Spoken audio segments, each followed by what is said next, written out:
శ్రీ గురుభ్యో నమ. శ్రీ మహాగణాధిపతే నమ. శ్రీ మహాసరస్వత్యై నమ. హరి ఓం శ్రీమాత్రే నమ. ప్రేక్షకులందరికీ నమస్కారాలు.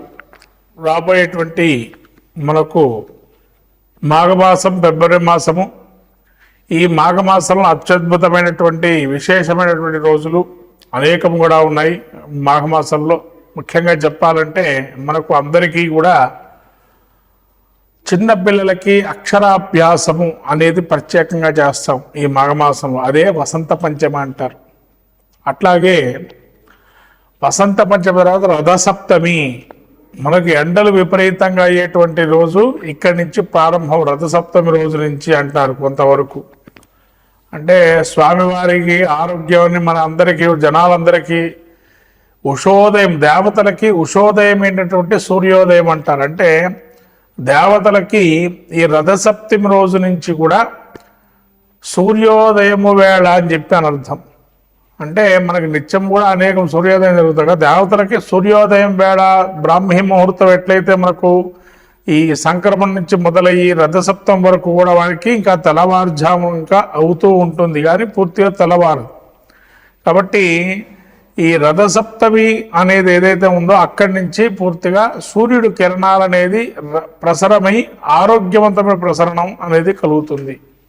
అట్లాగే భీష్మ ఏకాదశి, మనకు అంపశయ్య మీద ఉత్తరాయణ పుణ్యకాలంలో భీష్ముడు తన యొక్క మోక్షాన్ని పొందాలని చెప్పి కృష్ణుడితో యుధిష్ఠిరుడైనటువంటి ధర్మరాజుతో భీష్ముడు సంవాదం చేస్తూ ఇక్కడ విష్ణు సహస్రనామ పారాయణం చేయటం వల్ల భీష్మ ఏకాదశి ఉత్తమమైన ఫలితాలు పొందుతారు. అట్లాగే మహామాఘి అంటే ఎక్కడైనా ఎవరైనా స్నానము అనేది ప్రత్యేకమైన నియమంగా పెట్టారు. నదీ స్నానము చేయమని ఇక్కడ. అంటే దేవతలకి సూర్యోదయం వేళ అవుతుంది కాబట్టి మాఘస్నానం అనే ఫలితం మనకు పద్మపురాణం అంతర్గతంగా వైశాఖ పురాణం, మాఘపురాణం, కార్తీక పురాణం అనేటువంటి దానిలో చూసుకున్నట్లయితే ఈ యొక్క మహామాఘి అంటారు దాన్ని. కాబట్టి ఈ పౌర్ణమి రోజున మాఘస్నానం, సముద్ర స్నానం కూడా చాలా విశేషంగా చెప్పబడింది. అట్లాగే నోములకి, వ్రతాలకి మనం పట్టుకునేటువంటి నోములు, ఆడవాళ్ళు స్త్రీలు పట్టుకునే నోములు, ఇవన్నీ కూడా ఈ మాఘ పౌర్ణమి కానీ రథసప్తమి కానీ నోములు పట్టుకోవచ్చు. అట్లాగే తర్వాత వచ్చేటువంటిది మనకు మహాశివరాత్రి, అత్యద్భుతమైనటువంటి శివరాత్రి జాగరణ అనేది కలుగుతుంది. కాబట్టి ఇటువంటి పర్వదినాలు ఈ మాఘమాసంలో ఉన్నాయి మనకి. ఈ మాఘమాసంలో అటు శివుడికి, అటు కేశవమూర్తి అయినటువంటి సత్యనారాయణ స్వామి వ్రతాదులు ఇవన్నీ కూడా మాఘమాసంలో విరివిగా చేస్తారు, వ్రతంలో కూడా చెప్పబడింది. కాబట్టి ఆ శివకేశవులకి, సూర్యనారాయణ స్వామికి, ఆ సరస్వతి మహాదేవికి అనుగ్రహం కలిగి మీ యొక్క కుటుంబంలో ఉండేటువంటి చిన్నపిల్లలకి విద్యాభివృద్ధితో పాటు ఆరోగ్యాన్ని, సంపత్తులు, ఆ ఈశ్వర అనుగ్రహముల ఐశ్వర్యాన్ని కలజేయాలని, ఈ ద్వాదశ రాశి ఫలితాల్లో మనము అందరికీ కూడా సంపూర్ణమైన అనుగ్రహం కలగాలని ఆ యొక్క ద్వాదశ రాశి ఫలితాలు మనం చెప్పుకో. తదుపరి ఈ యొక్క మాఘమాసం, ఫిబ్రవరి మాసంలో తులారాశి చూసినట్టయితే ముఖ్యంగా చిత్తా నక్షత్రం 3-4 పాదాలు, స్వాతి నక్షత్రం 4 పాదాలు, అట్లనే విశాఖ నక్షత్రం 1-2-3 పాదాలు తులారాశి చెందినవి. ఈ తులారాశి యొక్క స్థితి చూసినట్టయితే ముఖ్యంగా తులారాశి ముఖ్యంగా గ్రహస్థితి 12లో కేతు, చతుర్థి పంచమంలో శని యొక్క రవి, తర్వాత పంచమంలో శని, పంచమంలో బుధుడు, షష్టంలో శుక్రుడు రాహు, అట్లనే అష్టమంలో గురుడు, భాగ్యంలో గురుడు వక్రి. ఈ రకమైనటువంటి జాతక పరిస్థితులు చూసినట్టయితే ముఖ్యంగా తులారాశి వారికి 12లో కేతు. ఈ 12లో కేతు ఏంటంటే కథా కాలక్షేపం, సర్వతర సాంగత్యాలు వాటిలో బాగుంటాయి. కానీ 12లో కేతు ఉండటం వల్ల కొంతవరకు ధన హాని కూడా తర్వాత మళ్ళీ ఈ యొక్క శని ఏదైతే ఉన్నారో పంచమస్థాన సంచారం వల్ల సంతాన మూలకంగా కొన్ని ఇబ్బందులు. అట్లనే పంచమంలో ఈ యొక్క రవి కూడా సంచారం చేస్తున్నాడు. చతుర్థం నుంచి రవి పంచమంలోకి వెళ్తున్నాడు. కాబట్టి కొంత అనారోగ్యం పరిస్థితి, దేహపీడ అంటే వేడిగా రావటం, లేదా భోజనం తగిన వేళకు తినకపోవటం, ఇటువంటి విషయాలు కూడా ఉంటాయి. అట్లానే బుధుడు కూడా వీరికి పంచమ స్థానంలో సంచారం జరుగుతుంది. ఈ బుధుడు కూడా ఉండడం వల్ల పైత్య ప్రకోపం ఉన్నట్టుండి కొంతవరకు భోజనం సరైన వేళలో తినకపోవటం వల్ల విపరీతమైనటువంటి గ్యాస్ట్రిక్ ట్రబుల్స్ కానీ అటువంటి వచ్చే అవకాశం ఉంటుంది. అట్లానే ఈ యొక్క శని కూడా పంచమ స్థానంలో ఉండటం శత్రువు,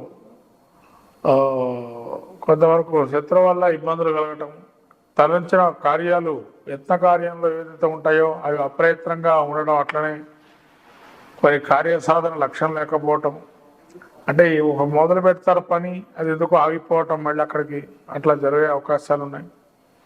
మళ్ళీ కూడా శుక్రుడు వీరికి 6లో ఉండడం వల్ల కొంతవరకు అనుకూల అంశం ప్రతికూల అంశం రెండు విధాలుగా ఉన్నాయి. ఉచ్చస్థితిలో ఉన్నాడు కాబట్టి శుక్రుడు అనుకూలమైన ఫలితాలు ఇస్తారు. కానీ షష్ఠస్థానం కావటం వల్ల కొన్ని ఇబ్బందులతో కూడుకున్నటువంటి స్థితి.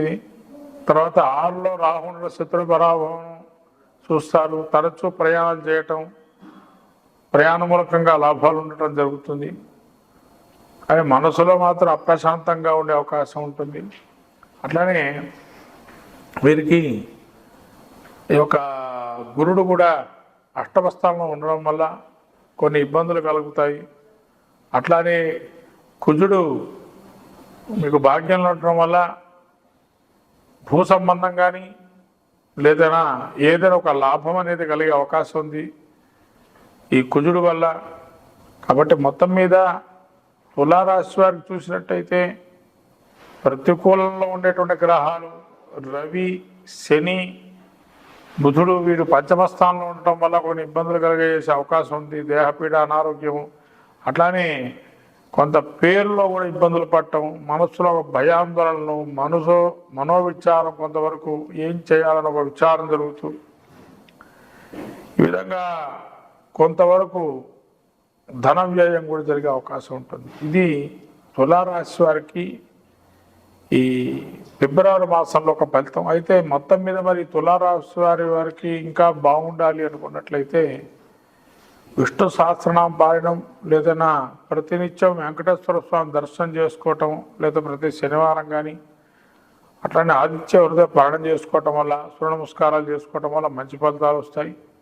ఈ విధంగా సంపూర్ణమైనటువంటి అనుగ్రహం తులారాశికి నవగ్రహ అనుగ్రహం కలుగుతుంది. ఇష్టదేవతారాధన చేసుకోవడం కూడా మంచి ఫలితాలు వస్తాయి.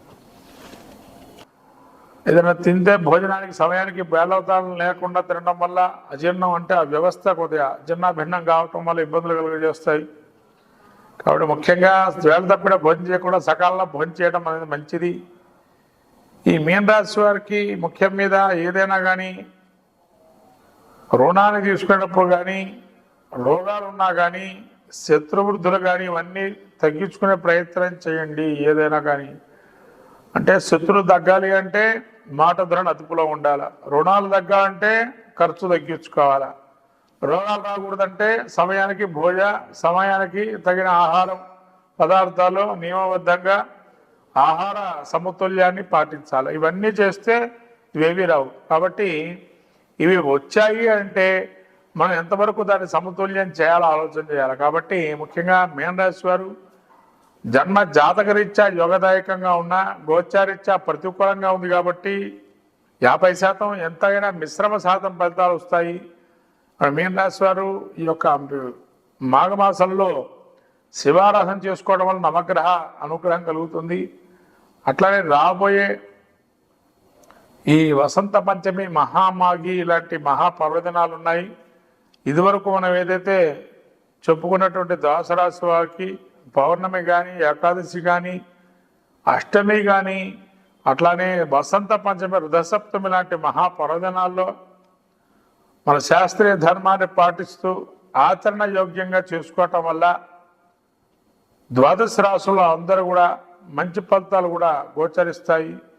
మొత్తం మీద ద్వాదశ రాశుల వారికి అందరికీ కూడా మాఘమాసంలో మనకు వచ్చేటువంటి పర్వదినాలు వసంత పంచమి, భీష్మాకాదశి, రథసప్తమి, భీష్మాష్టమి, అట్లా మహామాఘి పౌర్ణిమ, ఇలా సంకష్టహార చతుర్థి, అలాగే మనకు వచ్చేటువంటివి ఇంకా మహాపుణ్య దినాల్లో మహాశివరాత్రి, ఇటువంటి మహాపర్వదినాలు కాబట్టి ఈ పర్వదినాల్లో తగు జాగ్రత్తగా స్వామి అనుగ్రహాన్ని పొంది, ఆ స్వామి దేవతల అనుగ్రహాలు పొంది, మీ యొక్క గ్రహస్థితిలో గోచారంలో కానీ జాతక చక్రం కానీ పరిశీలన చేసుకొని తగినటువంటి శాంతి చేసుకోవటం మంచి ఫలితాలు గోచరిస్తాయి. కాబట్టి ఎవరైనా కానీ జన్మ జాతకరీత్యా కూడా కొన్ని గ్రహాలు అనుకూలంగా ప్రతికూలంగా ఉన్నాయి చూసుకోవటం మంచిది.